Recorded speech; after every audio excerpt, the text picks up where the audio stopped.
نہ جانے مسائل تو علماء سے پوچھیں، یہ حکم مبین ہم کو رب سے ملا ہے، چلو پوچھ کیسے جیے زندگی کو، چلو پوچھ لے کس میں رب کی رضا ہے، رب کی رضا ہے۔ الحمدللہ رب العالمین والصلاة والسلام علی سید المرسلین، اما بعد فاعوذ باللہ من الشیطان الرجیم، بسم اللہ الرحمن الرحیم۔ الصلاة والسلام علیک یا رسول اللہ، الصلاة والسلام علیک یا حبیب اللہ، الصلاة والسلام علیک یا نبی اللہ، وعلی آلک و اصحابک یا نور اللہ۔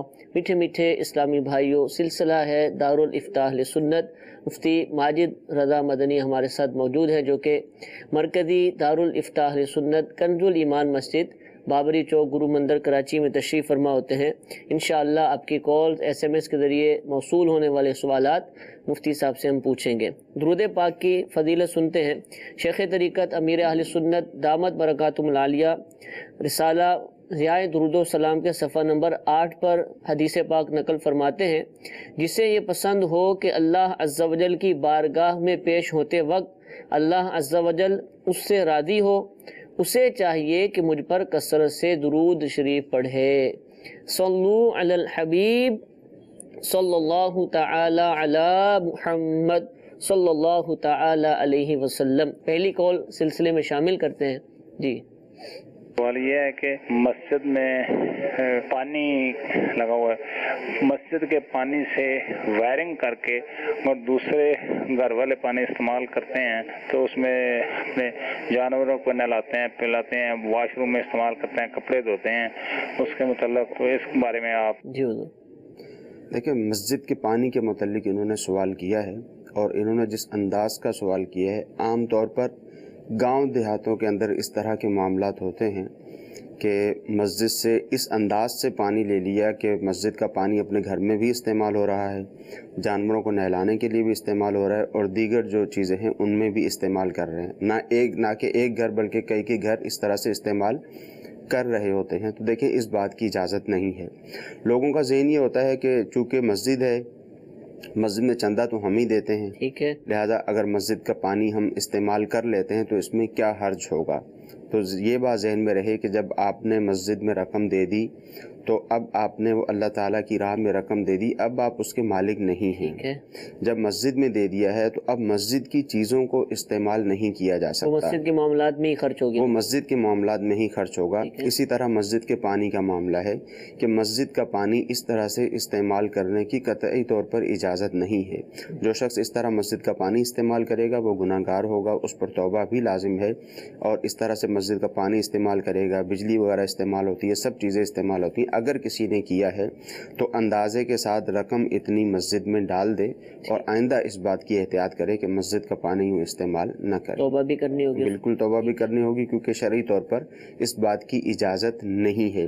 لوگ بعض اوقات اگر کوئی امام یا مؤذن سمجھاتا ہے کہ آپ مسجد کا پانی نہ لے کر جائیں، تو لوگ امام مؤذن کے ساتھ الجھتے ہیں کہ بھائی آپ کیوں منع کرتے ہیں۔ دیکھیں، یہ ایک شریعت کا مسئلہ ہے۔ جیسے وہی میں نے پہلے بات کی کہ لوگ کہتے ہیں کہ ہم چندہ دیتے ہیں، لوگ چندہ دیتے ہیں، اب اگر کسی کو پانی کی ضرورت ہے تو وہ لے کر جائے، تو لوگ خام خواہ میں الجھتے ہیں۔ تو یہ دینی مسائل ہیں، اگر بالفرض سمجھ میں نہیں بھی آتا مسئلہ تو جو شرعی مسئلہ ہے اس کے اوپر عمل کرنا ضروری ہے۔ جب آپ کو منع کیا جاتا ہے اور منع بھی ہے، جائز بھی نہیں ہے، تو پھر یوں مسجد کا پانی استعمال نہ کیا جائے۔ ٹھیک ہے جی، جزاک اللہ جی۔ ایک اور کال چلائیے۔ ندیم اتاری ہند سے بات کر رہا ہوں۔ میرا سوال یہ ہے کہ میرے ٹریولز ایجنسی ہیں جو پوری کی پوری کمیشن بیسڈ ہیں، اس میں مجھے کمیشن ملتا ہے 5%، 10%، تو یہ کمیشن لینا کیسا ہے، جائز ہے ناجائز ہے؟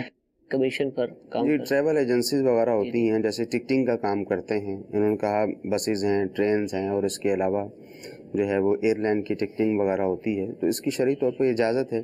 جیسے کوئی شخص ان سے ٹکٹ لینے کے لیے آتا ہے عام طور پر لوگوں کو معلومات نہیں ہوتی کہ کیسے ٹکٹ کرنی ہے، کیا طریقہ کار ہوگا. یہ آفیسز کھول کے بیٹھے ہوتے ہیں تو یہ اسی وقت اس کو ٹکٹ بنا کے دے دیتے ہیں اور اپنا کمیشن بھی یہ رکھ لیتے ہیں. ایئر لائن کی طرف سے بھی ان کو اجازت ہوتی ہے کہ ایک ٹکٹ 15,000 روپے کا ہے تو یہ کبھی 15,500 یا جو بھی ایک معروف جو کمیشن موجود ہوتا ہے وہ لینے کی ان کو اجازت ہوتی ہے. ٹھیک ہے. اچھا حضور، میسیجز بہت زیادہ آ گیا. پہلا میسیج شامل کروں گا کہ رشتہ دار غریب ہو لیکن یتیم یا بیوہ نہ ہو تو کیا اس کو صدقہ دے سکتے ہیں؟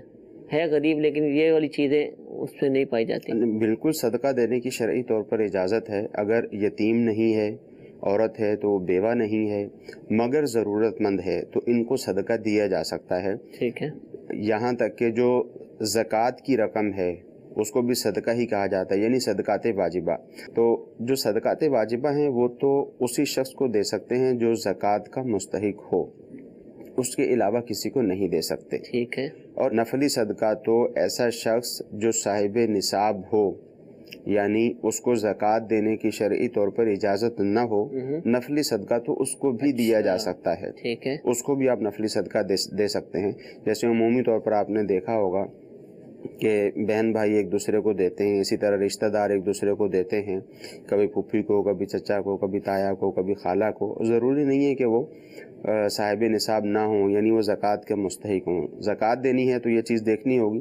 نفلی صدقہ جو ہے وہ ویسے بھی دیا جا سکتا ہے. اب اگر یتیم نہیں ہے مگر ضرورت مند ہے، بیوہ نہیں ہے مگر ضرورت مند ہے تو اب نفلی صدقہ ان کو دیا جائے، اور اگر رشتہ داروں میں ہے تو نفلی صدقے کا بھی ثواب ملے گا اور صلہ رحمی کا بھی ثواب ملے گا. ٹھیک ہے.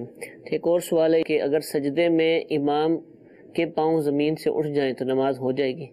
دیکھیں شرعی حکم یہ ہے کہ جب امام سجدہ کرے گا تو اس کی سجدے کی کیفیت اسی وقت شمار ہوگی کہ وہ سجدہ کرے اور دونوں پاؤں کی 10 انگلیوں میں سے کم از کم ایک انگلی کا پیٹ زمین پر لگا ہوا ہو. ٹھیک ہے. تو اب یہ کہا جائے گا کہ سجدہ اس نے کمپلیٹ کیا ہے، کیونکہ سجدہ اسی پر موقوف ہے.